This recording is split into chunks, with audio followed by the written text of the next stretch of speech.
Let me begin with this.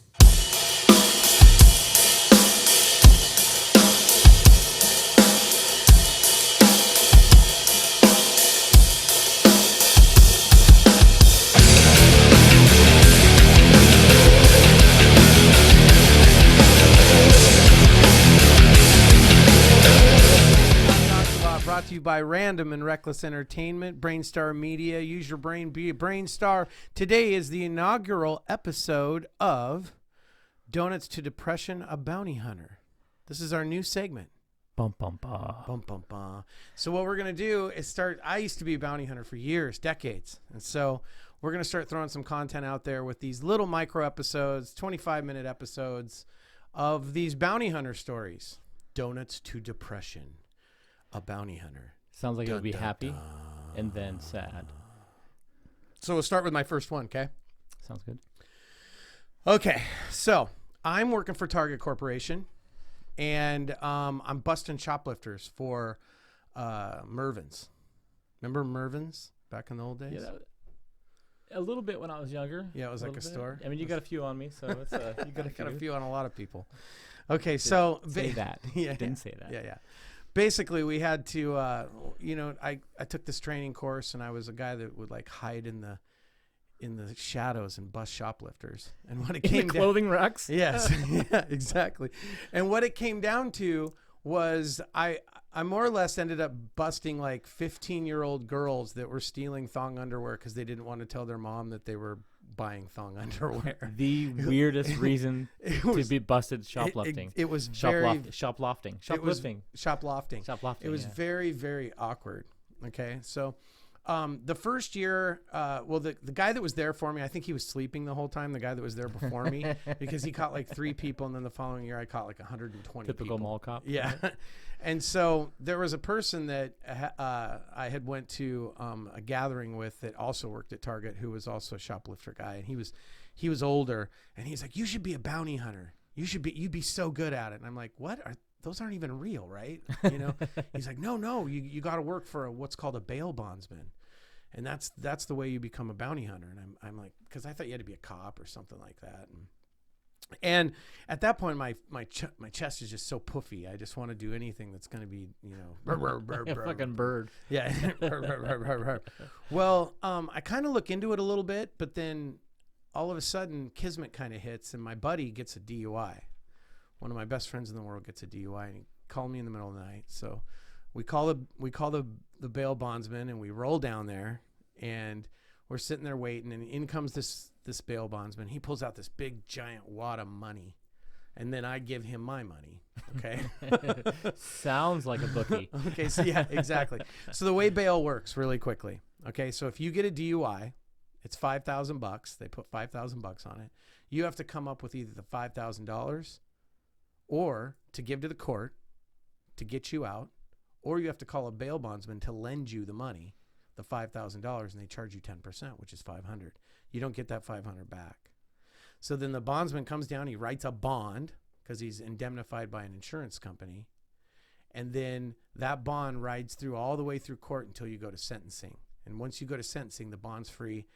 The bondsman makes a little bit of money. The person gets out of jail. The court's happy. Everything's cool. So does that make sense? That actually, you just interestingly enough brought up a question I had from what I know about. But I thought personally that when you write that whatever, your bail is set for $5,000 or whatever it is, I thought that the person was on the hook for that as well. And they are. That was just through the whole process to the end. Like that's what you're going to pay to stay out of jail for this whole entire process. See, that's where I thought. Yeah. I thought that person plus what you make still owes the courts money. I guess that. Nope. So what happens? I figured you were guilty regardless. Yeah, if you go to court, you don't owe that $5,000, and you don't owe. But if you miss court, and let's say you take off for 2 years, and the bondsman has to pay the bond, and they can't get the money back, you're going to owe that money. Oh, for sure. And then also there's what's called an indemnitor, which is a fancy word for a cosigner. So in other words, if you get the DUI, I'm going to need somebody to sign for you, and obviously like a teacher who's been working for 10 years versus a person who owns their own vinyl repair company from the 80s with no money on the books is a different coast. No offense to vinyl repair companies. Who the fuck's doing that anymore? I got this Datsun. So anyways, this guy, he takes out all this money and I'm like, God, I want to do that, So I bug this guy and I'm going, how do you get into this? I've been wanting to get into this. And he goes, yeah, you and everybody else. And I remember bugging him really bad. And then later on in life, always getting bugged about how to do it and shining people on the same way he shined me on. But he gives me this card. I call him for weeks. He doesn't return my call. Finally, I find out what office he works at.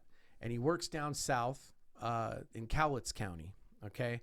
On the river, there's a bonding company down there, the huge bonding company. And they had converted an old building, old like style house into a bonding I think I've seen that building. You probably have. So I proceeded to drive down there every Monday, like Monday or Tuesday. I'd take a trip down there and bug the living shit out of them. And I must have did this for 10 weeks straight. I'd bring donuts. I'd bring coffee. I'd do whatever I could do to just get a job. And when you walked in, the bottom of the bonding company was like a call center. You know what I mean? It took in all the calls. Then when you went upstairs, to the left would be where all the bounty hunters were, and then to the right was the admin and all that. I'd never get to go upstairs. I would just kind of get stopped at the call center, like, what do you want? What do you want? And I'd be like, well, here's some donuts. I want to be a bounty hunter, I thought I'd buy you off with this one. Right? Exactly. Well, come to find out now a little bit of background. Before 2006 is when we got all these laws that came in, where you had to go to the academy to become a bounty hunter. You had to have OC training. You had to have tons of different training. Gun training, CJTC, you had to have taser training. You had to go through all these non-lethal stuff, background checks. It's really intense. Started that in 2006. Well, this was way before 2006. I think this was like 2000, 2001. And I had no idea. I assumed that when you did get hired as a bounty hunter, you had to go through all this training. And like police officers, a city will kind of endorse you, and then you'll go, knowing that you've got a job, you'll go to the academy and then get out with a job. I assumed that's what was going on, and not at all. Okay, so what happened was I'm knocking on this door. I'm busting down this door, bringing donuts, doing all this, and then finally one day, this guy with a 6-gun shooter comes down these stairs with a hat. And he's got these. Was his name Wyatt Earp? Yeah, exactly. And he's got this big cowboy hat on, and I come through the front door, and he's walking down the front stairs, and he says to me, "Are you the son of a bitch who keeps dropping by all these donuts?" And he was this old cantankerous man, loved him to death, but he was not politically correct. And I said, yeah. And he goes, like, it looks like and he's the best cusser in the world. I mean, he could cuss like nobody else. And he'd go, I remember he says, like any of these motherfuckers need donuts. And then I remember he pointed at this particularly large fellow and said, especially him, he's the fucker who eats them all and doesn't leave any for the rest of us.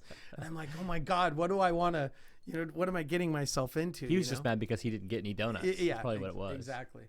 So make a long story short, he just looks inside and says, give this guy a job. Anybody who's going to show up this much and be this persistent, we got to give this guy a job. And then walks out the front door. So I sit down in the lobby for like an hour, maybe 2 hours. Nothing happens. And then all of a sudden, I'm like, what am I supposed to do? And the people around are looking at me like, well, I don't know what he wants us to do with you. Finally, he had a stepson who did not like him whatsoever. I mean, they did not get along at all. So the stepson ran the bounty hunting department while he ran the whole company. And the stepson, he was kind of like a tackleberry. Like he was totally into, all the fucking, guns and apparatuses and the, he was Mission Impossible. Taser with spikes on it. And exactly. He was so into it. Well, he comes strolling down and he goes, I got told I'm supposed to bring you up and show you the bounty hunting department. So obviously I wasn't going to be made a bondsman at that point. I don't know what I was going to be made. Thought I was going to answer phones or something. They bring me upstairs. Can you imagine you answering phones? Yeah, right. Well, hey, I ended up being on those phones later on, but yeah, and it didn't work. I mean, look how it worked out. no, yeah, exactly. But anyway, so we sit down and we go over a bunch of boring shit, like all the systems and how a warrant works and how bail works and all this stuff. And he's filling my mind. And about an hour goes by, and then all of a sudden, here comes the door opens to the office, and he says, "So I guarantee you haven't learned shit from this asshole." Is what the old man said. Nice guy. Yeah. He's just such an asshole. And then the stepson says back to him, "Fuck you," and then he says back, Dad. and then he says back to the stepson, "Well, fuck you." And then I kind of look at him and he goes, "Come with me." I'm just like, oh my God. And then he points to this other guy named Larry and says, "You too." So Larry jumps to foot, and I'm like, "Oh, okay, here we go." So he puts me in the back of this car, and we drive up to Tacoma, and we get all the way to Tacoma, and I don't know where we're going, what we're doing. He pulls off the side of the road into the B&I parking lot. And all of a sudden, all these gangsters pull up. And She can't be good there at the B&I parking lot. No. And they're just sporting red. They're obviously some Bloods. And he gets out of the car, and then he goes, "Come on," we get out of the car.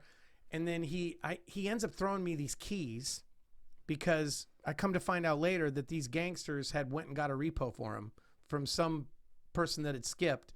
And he had employed the gangsters to go get this car. Okay. You're already criminals anyway. Right? So then he says, "I want you to hop in this car, and I want you to go and sit at this address for me." And I said, "Okay, well, what am I supposed to do?" And he goes, "Just go sit on the address and then call me." And I mean, this morning, I didn't have a job. I was buying donuts. You know what I mean? And now I'm going, okay, well, I guess I'm going to go down and sit on an address. I didn't even know these terms, right? So I'm calling my girlfriend at the time, and I'm like, I think I'm a bounty hunter. I don't know what's happening. I know if I can't be a bounty hunter because I'm just watching, right? I have to go through some school or some shit, right? Online course, 5 right? questions. I have to be certified, or they got to do a background check to make sure I'm not some fucking crazy fucker, right? No, they send me down there. I sit out in front of this house for hours, for it's what seemed like the whole day. It's starting to get dark. It's in the summer. And he's calling me every once in a while. "What's going on?" I'm like, "Well, there's just one car there and a light on." That's what I tell him every time. One car and a light on. I can't even remember the car. Actually, the light's gone out since you've called me last. Right. And the funny thing is, I remember to this day, it's a summer day and that light's on. And I kept thinking, why do they have that light on? But some kind of marker. Yeah, exactly. And so what happens is I'm sitting there, and all of a sudden, here he rolls up behind me. And we're way out like Steamboat Island, okay, out in the middle of nowhere. He comes up behind me, and he's got him and Larry, and Larry comes up to the side of my car and says, "Come on, hop in with us," okay? So we hop in the car, and normally you would get the file. You'd look at the file. Who's the indemnitor? What's the charges? What's going on with this guy? What's the plan of attack? Blah, blah, blah, blah, blah. None of this. And I'm so green, I have no idea. And he is so old school that he just is so jaded. He doesn't give a shit. And I get in the car. You'll fucking die out here. I know, right? And I don't know what we're doing at this point. I'm like, are we just going to talk about it? And then all of a sudden, boom, he starts rolling towards the place. He goes, "Well, let's go check it out." He rolls up to the side, and it's from the road you could see the house because there's a ravine, but you had to go past the house and come back down through a dirt road to get to the house. And so we go down the dirt road, and he pulls off the side of the dirt road, and they get up and they start putting all their gear on. And I go, "Oh my God, like I think they're doing it. They're gonna." And before you know it, they're like, "Get out!" And I go, "Okay." So I get out of the truck. And he's got this big, giant armored toolbox in the back, and back of the truck, he opens it up. He's got all these Kevlar vests, and he's fitting me for these Kevlar vests. You're like, am I fixing to be shot? Right. He's putting these on me. And he goes, "This one might work." well, you're still a little skinny. That'll Might work. Might You're work. handing me something to prevent bullets from striking my skin. Exactly. I remember him making a joke because he's like, "Oh, you're not bounty hunter fat yet." Because being a bounty hunter, you get fat because you're sitting on your butt all the time watching shit, eating shitty food. And he puts this vest on me, and then he reaches in the back and he hands me a shotgun, and he goes, "Here." Now let's flash back to Eric never holding like guns, really. A few guns, shot a shotgun one time when I was a kid. How'd that go for you? Wasn't probably supposed to be shooting it. You know what I mean? But my friend... Was it even yours? It was my friend's. We were like 13. Oh. And yeah, right? Like, this is not PC to have this discussion right now if kids are listening. But my friend was a really good marksman and was raised in guns. And then we went out on his property and he shot it with me. He wasn't supposed to, but he was incredibly safe. He was. And... but that's the only time You're still here. I'm still here. I'm still here. And that's the only time I had ever shot a shotgun. I was very intimidated by this thing. I wouldn't even have known how to load it. Very unsafe if you think about it. But, you know, this is the way it was in the wild, wild west before the laws and stuff, I guess. So he hands me this gun. I get in the back and I'm like holding this gun and making sure I'm pointing it this way in the back of this truck. And he slowly rolls up and he goes, now we're going to go to the front and we're going to knock on the door and you're going to run around the back and you don't have to do anything except cover that back door. And I wouldn't worry about it. Nothing's going to happen. We'll get him. Here's your radio. He hands me this radio and he says, I'll toggle you when we have him. And then you just come back, you know, around the front. He goes, but if for some 1 in a million chance, this guy runs out the back door, I don't want you chasing him. I don't want you doing anything. You just rack this shotgun like a movie. Really loud. Provided you knew how to do that. And maybe throw a hit the ground motherfucker or I'll shoot or something like that, you know? And get off my property. I'm looking at him and I'm going, I'm thinking I'm in a fucking movie at this point. I'm shaking. I want to call my girlfriend and go, okay, is this legal? Am I going to be on the news? You know, because I just don't feel like I've gone through the proper steps to understand. I don't have a driver's license, bro. And they're just throwing me in a car. You know what I mean? It was so bizarre. And then before you know it, they're like, okay, go. And I go, well, go. And they go, yeah, cover the back door. They run to the front. I go around the back and there's a fucking huge wood fence. And they've been watering the lawn in the back. And I can't get over this fence with this gun. I can't believe I'm telling you this. I threw the gun over the fence. And then I take about 4 or 5 steps. Seems really safe. Yeah, real safe, right? Especially if somebody was like, what if they were back there barbecuing and just saw this gun fly over the fence? Yeah, and the gun, you know, goes off. Right, exactly. So I take like 3 or 4 steps back, and then I just run towards the gate, and or run towards the fence, and I jump over the fence, land in the water, you know, the wet grass, grab the wet gun. Full of mud and rocks. Full of mud and rocks. And I run up to the deck and I cover the door. And I hear this, you know, push, push, push, push, you know, Washington State warrant officers, we're here for so-and-so, answer the door. And then I can hear, because I'm in the back, I can hear everybody wrestling, bounty hunters, motherfucking bounty hunters, God damn it, and I can see them, they're like trying to block the door with moving the love seat and shit. Well, they're not having it and they're getting ready to kick that door. Now, keep in mind, I'm so fucking green that I stand on the side of the door with my back to the door. I stand on the wrong side. I don't stand on the side where if you open the door, it doesn't smack you in the face. At least you'll be hidden and knocked out. Right? That's how fucking green I am, right? So there, I hear this, you know, all this, you know, finally the door kicks in and I hear this, hold it, motherfucker. And I hear 1, 2, 3, taser, taser, taser. I hear a taser go off and then I'm against the wall going, I was just going to get donuts this morning. You know what I mean? And all of a sudden, bam, here he comes out the back door. This dude flies out the back door, but the door flies open and just smacks me in the fucking face, cracks the window. It hits the gun and flies back. And then I see him bailing out, take a leap off the end of the deck, and I rack that gun as loud as I can and say, on the floor, or some On the wet grass some immediately. Magnum PI Sons of Anarchy hybrid fucking saying, and this fucker hits the deck like literally like he's on a slip and slide, hits the thing and just is out and doesn't even look back. It's And like I'm one of those like- things everybody knows the sound of a shotgun. Everybody knows the sound of a shotgun. All of a sudden, these fuckers rush through. They get him. They put the cuffs on him. Mom's going crazy. Grandma's going crazy. Baby mama's going crazy. Babies are going crazy. Gangsters are waking up out of the back of the house and going, "You can't do this, motherfucker." And I am so green. I'm thinking any minute King 5's coming up the hill. We're gonna have a shootout. Right. And so they put him in the back. They take my gun from me, thank God. They take all my Kevlar off, and then we drive up. We parallel my car, and he turns to me, grabs the file. He's filling out some work. He turns to me, and he looks over at me, and he says, "Good job." And I go, "Cool." And he goes, "You want a job?" And I said, "So I wasn't getting paid for this before? I just wasn't employed here?" And he I goes, put my life on the line. right? He goes, "You weren't getting paid.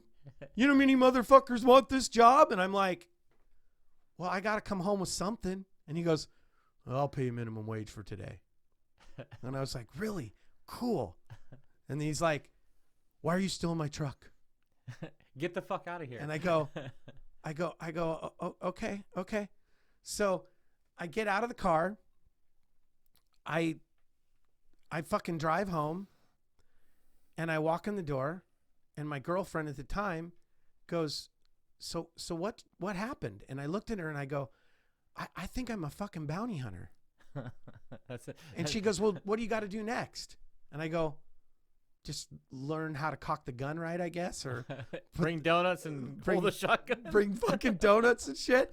And she's like, "Wait a second." And so I tell her the whole story. She doesn't believe me. She's like, "No way." I'm like, "No, this is fucking real. This is real." So then I pass out, and I get a call at like 5:15 in the morning, and I answer the phone. And I go, "Hello?" Now, they hadn't told me what the fuck I'm supposed to do. They just said, "Get out of my car." And little did I know, they went, took the guy in, and then went for the after arrest drinkage. That's what you do. Oh, you weren't invited to that. No, I wasn't cool that, You were only making minimum wage I was for only your life. making minimum wage for my life at that point. So I get this call, and it's not, "Hey, man, we're going to go out this morning." It's, "Where the fuck are you?" And I go, "I'm at my house." "Well, you're fucking late. We said 5:15. I go, "You didn't tell me shit." He goes, "Are you fucking arguing with me?" I go, "No, I'm coming right away." I don't think I slept for 2 years after that. And that's how I started bounty hunting. So random and reckless entertainment brings us this amazing shit. Eric Scott talks a lot along with Brainstar Media. Use your brain. Randy here, the man. What's up? He's here. And this is our new badass little segment called Doughnuts to Depression, a Bounty Hunter. Dun, dun, dun. Dun, dun. And this was the intro to just kind of the funny one. But, man, I've got endless. We're going to be doing these for years. I got stories well over.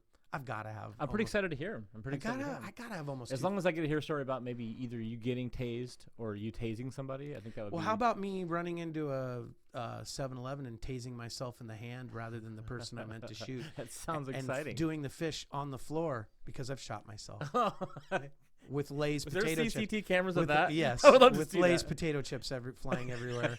Just like the fucking movies. And the 7-Eleven clerk going, "Get out of my store." Anyways. You're like, I can't. Okay. So we got tons of stories for you. I got at least, I think I almost hit a couple thousand arrests. So we got some stories. All right. Cool. Sounds good to me. All right, brother. Peace. Peace.